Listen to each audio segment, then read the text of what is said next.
Hello, I'm Mike Solomon, sitting in for Armin Budish. Welcome to Golden Opportunities.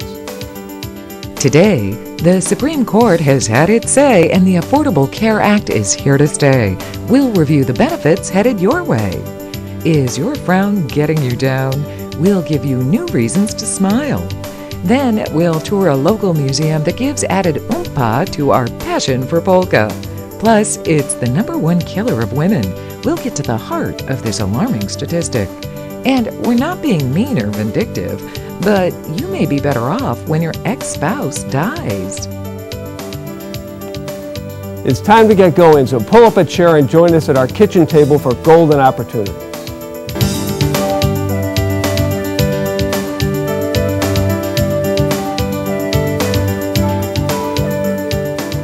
The Affordable Care Act, also known as Obamacare, is going forward, but what does it really mean in this plan? And what does it mean for you and your family? Greg Young from Medical Mutual of Ohio is here to prescribe its provisions. Greg is the manager of the Government Relations Department. Greg, hello. How you doing? Great, Mike. Thanks. Greg, the Affordable Care Act went through a lot of ramifications. Went through Congress, the President approved it, then the Supreme Court okayed it. Now it's ready to go. Give me an idea. What does this individual mandate mean? Well, obviously, the individual mandate is a very important part of the Affordable Care Act. One of the main goals of the Affordable Care Act, Mike, is to increase those who are insured. So the individual mandate requires anybody who doesn't have insurance by January 1st, 2014 to have that insurance. If they don't, they run into a fee or a penalty. And there are also means of helping them get that insurance through subsidies. So if they can't afford the insurance, who subsidizes? Where do they get the money the subsidies would come through the exchange. If people are eligible being defined as 400% of federal poverty level going down, those people are eligible for subsidies. Okay, I understand a major part of the act was to allow parents to keep their children insured until age 26. Is that still in place, and how does it impact things going forward? That still is in place, and it's going to be very helpful moving forward. Again, what are the goals? One of our major goals is increasing those who are insured. Oftentimes, people in that situation can't afford coverage. This certainly helps. With the Affordable Care Act, to the age of 26, they have the ability to stay with their parents' coverage if they don't have affordable coverage offered by their employer. In the state of Ohio, we have to the age of 28 where the dependents can stay on their parents' coverage. One more quick one. A big deal is that, pre-existing conditions. Under the new law, that's been changed a lot. How does that work? And when does it become effective? Well, it becomes effective in two different dates. Under the age of 19, it is now effective.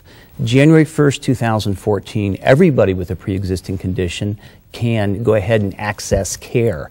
And the goal is to make that care affordable. So really, someone who comes in has a couple conditions that would make it very expensive to cover. Now they're able to buy that coverage essentially at the same rate that someone their age in their area without those conditions could purchase it at.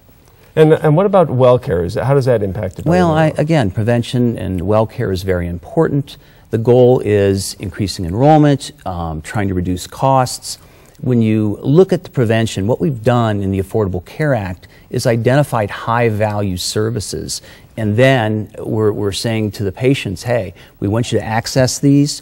There won't be the co-pays, the deductibles, so it makes it affordable. And the goal is, early diagnosis, early treatment, and then reducing the cost of those treatments.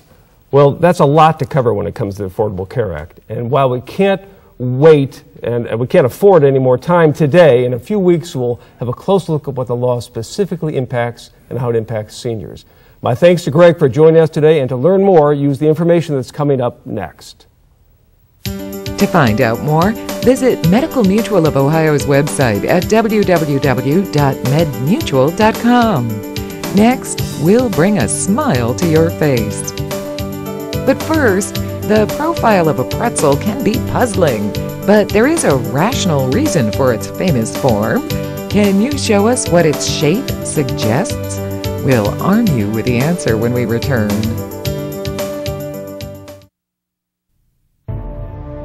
They haven't been inducted to a Hall of Fame.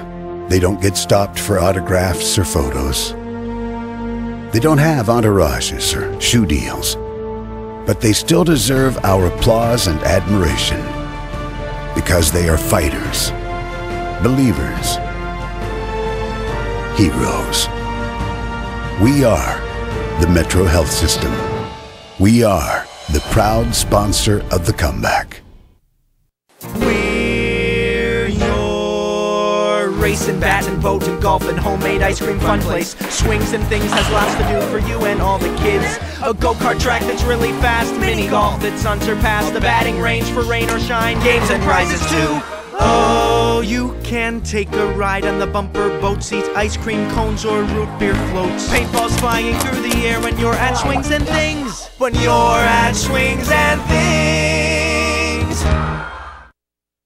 Log on to DealChicken.com to save 50 to 90% off. Wonderful Northeast Ohio businesses are waiting for you, from restaurants to spas and everything in between.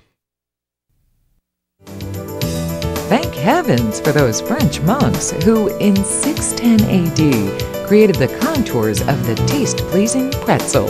Their divine inspiration for the silhouette of the salty snack, a child's arms folded in prayer. Yesterday made it official. We're on record as being in autumn. So is your smile set for the season? If your grin is looking grim, don't despair. Dentist Steve Marsh is here with ways to shape up your smile before all the leaves fall. Even before we head back to school, even if we don't go to school anymore, there's something about September that makes us want a fresh start.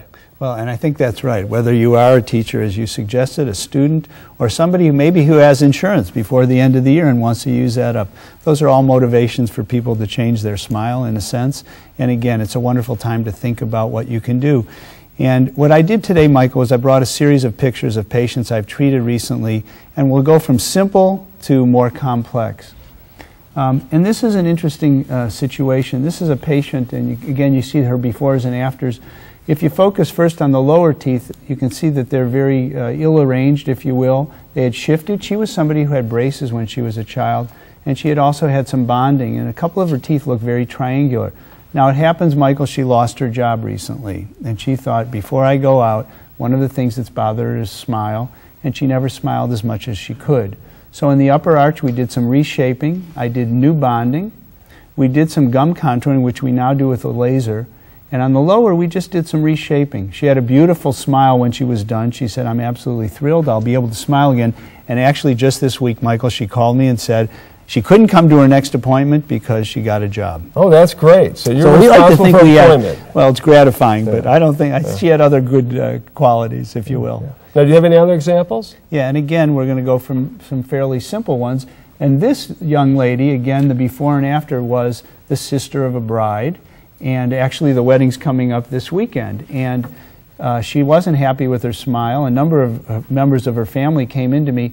And because she came only 3 weeks before the wedding, she wasn't able to do veneers and that sort of thing, or orthodontics, which might have been a possibility had we had more time. So we did some reshaping of the upper teeth. We bonded some. And if you look, she has a beautiful arch form in the after. And similarly to the first patient, we did some reshaping of the lower teeth. She was much more confident. Again, we did some gum contouring and said, this is really the smile she's always wanted. So it gave her that opportunity. Now, these first two examples that were pretty quick turnaround times, what if they need more time? It's a beautiful question. In this case, we couldn't do it very quickly, and she didn't have a time consideration.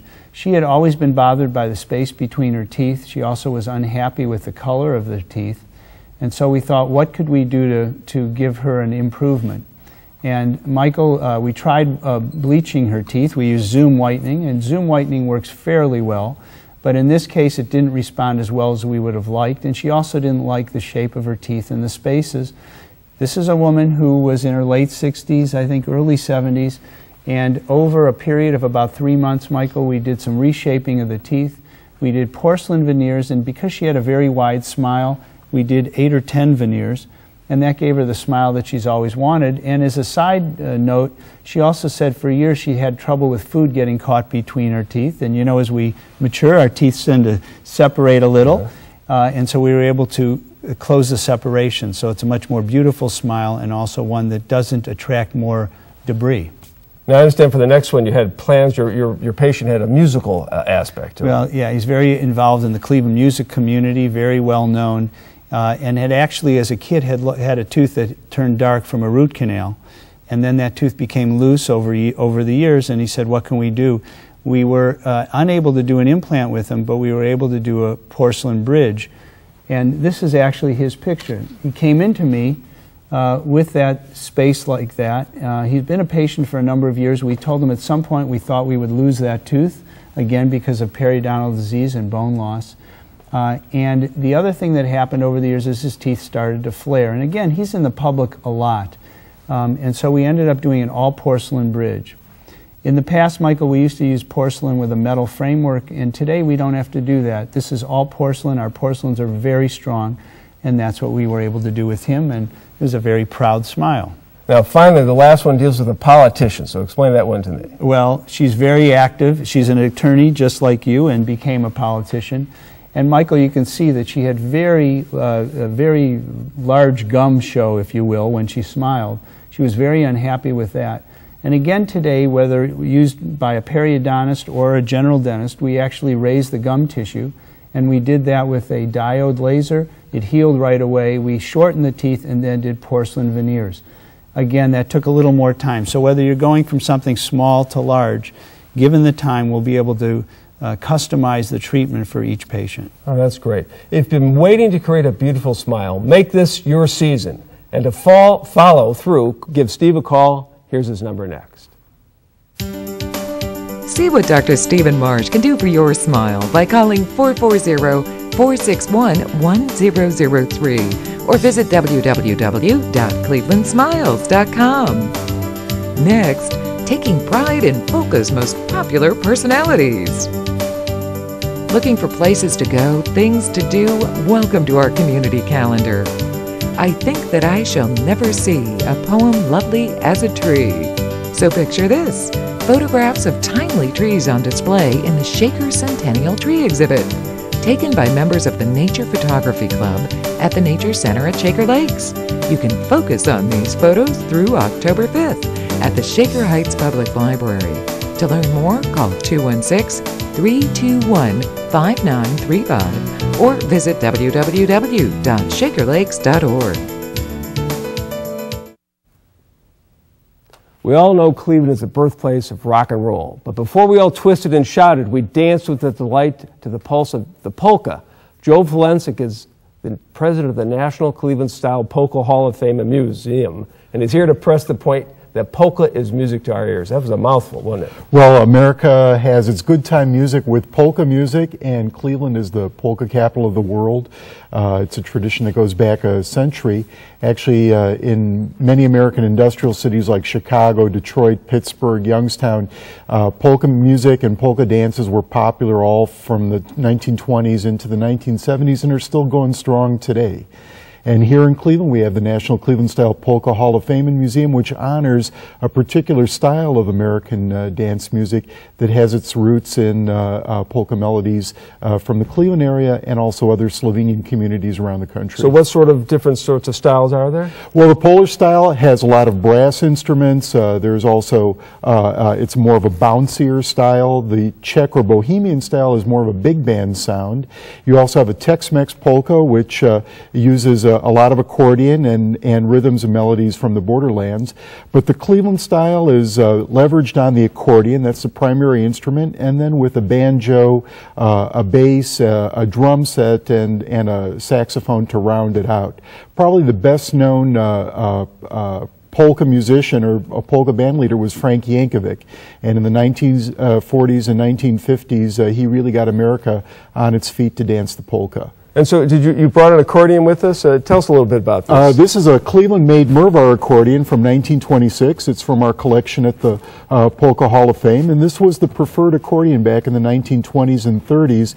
And even today, button accordion enthusiasts love picking up these old Mervar boxes at auction. They were all decorated like that? Many of them were. Some of them had intricate marquetry and other hand-painted details. There were several accordion manufacturers in the Cleveland area, but Mervar is still highly valued. Is there a lot of other memorabilia in the museum? We have interactive music exhibits. Currently there's an exhibit on all-star accordions, celebrity squeeze boxes, and the stories behind them. And we're located in the historic old Euclid City Hall building on East 222nd Street in Euclid. Great. Now, when we think of polka as a bygone era, but is that currently active now? It's still really active. Sure, there's a lot of interest in the old bands like Frank Yankovic, Johnny Vadnal, Eddie Habit, but we have polka clubs, polka bands all around the country, and the Polka Hall of Fame hosts the annual 3-day Thanksgiving Polka Weekend at the Downtown Marriott, along with our awards ceremony on Thanksgiving Saturday at Euclid Auditorium. We get about 3,000 people from around the world just for the polka here in Cleveland. That's amazing. That's amazing. Enjoying polka's past, it's as popular as ever, is as easy as 1, 2, 3. Just visit the National Cleveland Style Polka Hall of Fame and Museum and find out more. Use the information that's coming up next. My thanks to Joe Valencic for dancing us down memory lane. Learn more by calling the Cleveland Style Polka Hall of Fame at 216-261-3264 or log on to www.clevelandstyle.com. Next, don't skip a beat. It's time to get up and go. An exercise minute on golden opportunities. Hello everybody, I'm Mike Carbon from Breakout Fitness, and today we are going to do a chest fly to work our chest muscles. We're going to utilize our exercise ball and a set of dumbbells. You at home, if you don't have dumbbells, 16-ounce cans equal 1 pound of resistance, or you can just go through the motions without them. We're going to start seated on the ball. We want to maintain good posture here so we can breathe and squeeze our core to help with the balance. Now we're simply going to rock out on the ball. Move your feet as you rock. The wider your feet, the more you'll be able to keep your balance here, okay? If you want a little more challenge, keep your backside in the air. We're going to start with our hands up above our chest, and we're simply going to drop the dumbbells to our side. Just go as far as your body will naturally let you go. 12 to 15 repetitions is a great place for you to start. And remember to breathe. And now it's your turn to get up and go. For your copy of the exercise booklet, please send $1 for postage to Golden Opportunities, 23240 Chagrin Boulevard, Suite 450, Beechwood, Ohio, 44122. Here's a heart-jolting statistic. More than 400,000 women die each year from heart disease, making it the #1 killer of women from all ethnic backgrounds. Cardiologist Dr. Grace Cater is here to have a heart-to-heart with us on how we can avoid heart disease. Dr. Cater is with the Metro Health's Heart and Vascular Center, and she sees patients both at the Metro Health Center in Strongsville as well as the Metro's main campus. So, Doctor, welcome to the show. Thank you. So, now what makes heart disease so deadly for women? Well, there are many issues that impact the risk of heart disease in women more than men. For example, when it comes to smoking, which we all know is a major risk factor for heart disease, it creates more of a risk for women than for men. Also, now with the increase in the number of women with obesity and most people with obesity, that is a major risk factor for heart disease. And again, obesity in by itself can cause or contribute to the development of diabetes or high blood sugar. And we do know that diabetics have more than 2-fold increase in the risk of both heart disease and stroke compared to non-diabetics. Also, with the women after menopause, the risk of heart disease increases, and now that's where the baby boomer generation is at this point. And of course, we cannot forget the family history of risk heart disease. That's very important too. So, Doctor, where do we start? And are we too old to do anything about it at this point anyway? Well, really, lifestyle changes have a dramatic impact on preventing heart disease and decreasing those risks. And it's really never too old, and it's never too late to start. Oh, that's good. That's good. And I'm sure diet and exercise are a main part of all of this. Yes, they are. I mean, diet is really very important. It's important to look at the total calories that people are eating, and also to minimize or decrease the amount of animal fats, such as processed meats, processed foods, trans fat. Eat more vegetables and whole grains. As far as exercise, that's really very important. It's important to exercise at least for 30 to 45 minutes per day. Oh, wow, that's a lot. Yeah. Well, it's actually, when you look about it, it's not too bad. Oh, okay. Yeah. And it has to be at least 5 days a week. It has to be what we call moderate aerobic activity to get your heart rate moving, so you can burn calories and condition your heart. Are there other health issues that can raise your risk of heart disease? Yeah, there are. For example, as I said, besides the ones that we talked about, there's a syndrome called the metabolic syndrome, and we're recognizing it more and more now as a major in by itself a risk factor for heart disease. And what the metabolic syndrome is actually a condition that is composed of certain risk factors, and they include obesity or fat around the abdomen, high blood pressure, high sugar, and also high triglycerides, which is another fat in the body. And we do know that the metabolic syndrome has more of an impact on women's risk for heart disease than men. So it's really important, again, to look at all these conditions and work at them. I hear stress is bad for the heart. Does that mean you're kind of telling us we should go to a spa for a day and relax? Well, that'd be nice. Yeah. Actually, no, we do know that mental stress and depression has a big impact on heart disease, and more so on women than in men. And you know, people need to find ways to decrease their stress, and if it means going to the spa, you know, then be it. What else can we do to be, or women do to be proactive to watch out for this? Yeah. First, they have to look at the risk factors. Number two is they have to be aware of any symptoms that are unusual that they may have, and they need to follow up with their primary care doctor on a regular basis and be proactive. Do you recommend that they see a cardiologist? First, you know, it's important to see their primary care physician, who, again, would, depending on the risk factors and the symptoms, would recommend a cardiologist if need be. Okay, thank you. So now you know that heart disease is the #1 killer of women, but you also know that you can change that statistic if you take Dr. Cater's advice to heart. To learn more and receive free information package, call the number that's coming up next. For a free information packet on heart disease risks, call Metro Health at 216-778-4131 and learn more by visiting www.metrohealth.org. Next, is your ex-spouse worth more dead than alive? At Hilltop Village Apartments, we know that gracious senior living begins with quality of life. Under the watchful eye of our caring professional staff, seniors enjoy a wide variety of activities and living services, including large first-floor apartments, screened-in patios, fully equipped kitchens, dining room meals, free laundry facilities, transportation, and so much more. Enjoy safe, comfortable independence at a very affordable price. Hilltop Village Apartments. Call for information today. Did you miss a phone number or a website? Then here's your second chance. We're going to list all that information again. Then we'll get back to you and let you know if divorce will leave you in debt.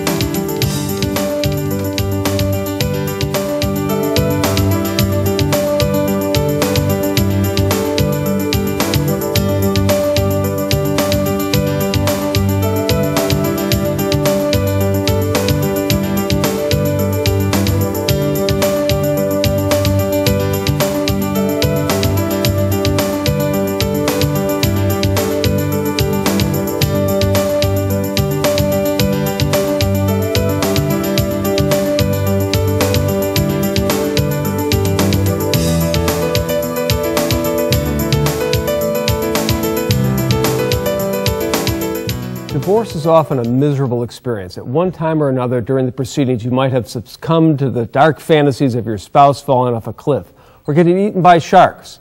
Come on now, you know it's all true. It turns out that from a financial standpoint, you really may be better off if your dark wish comes through and your ex-spouse was dead. Even if you were divorced years ago, you could reap a monetary reward when the Grim Reaper arrives to take your ex to his or her final reward. For example, let's say when your ex-spouse passes away after you've been divorced, you will be entitled to an increase in your Social Security benefits. Now, if you get divorced prior to taking Social Security benefits, you'll not get retirement benefits from Social Security until you hit retirement age. At that point, depending on how long you were married to your spouse, at least 10 years, you will be able to get Social Security benefits. So if you get divorced after you're receiving benefits, you'll continue to receive your benefits from your ex-spouse. If you get divorced prior to receiving benefits, then you will only get them when you hit retirement age if you had been married 10 years. Now, what happens if you get remarried? If you get remarried, you will lose your prior spouse's benefit, your previous divorced spouse's benefit, and you'll be entitled possibly to your new spouse's benefit when you hit retirement age. So it can be a very strange result. You could actually lose money when you remarry because your new spouse may receive a lower benefit, and you may receive a lower benefit from Social Security. Let me give you an example. Let's say, for example, that your new spouse's work record entitled you $500 monthly benefit, and your ex-spouse, you were receiving an $800 benefit. So when you remarry, you lose your ex-spouse's benefit, you lose $300 a month.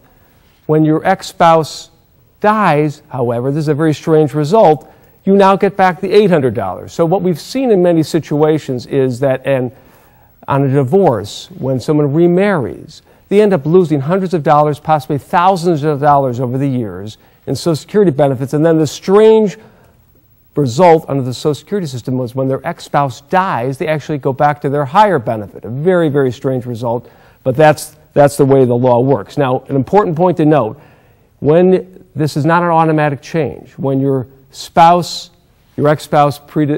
predeceases you, you need to contact Social Security so that they will increase your benefit if you're eligible for that benefit.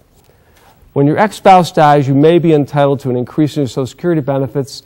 Now, don't get any ideas about doing anything. I know what you're thinking. Don't do it. You won't be able to enjoy your higher benefits in jail. Call Budish, Solomon, Steiner, and Peck at 1-888-236-5173 for more information or to schedule a speaker for your organization.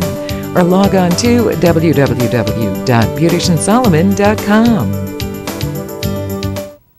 Thanks for joining us. Next week you have a hectic life, but your parents are needing you more. We'll tutor you on how to have the talk of being overweight. It can weigh heavily on your health.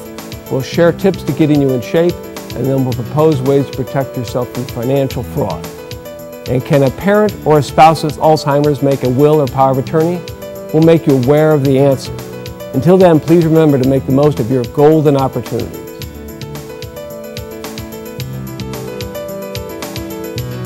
Would you like to join our kitchen conversation? All you have to do is call toll-free 1-877-765-1543 and leave us your question, name, and phone number. Or log on to www.golden.tv for all the latest information and show updates.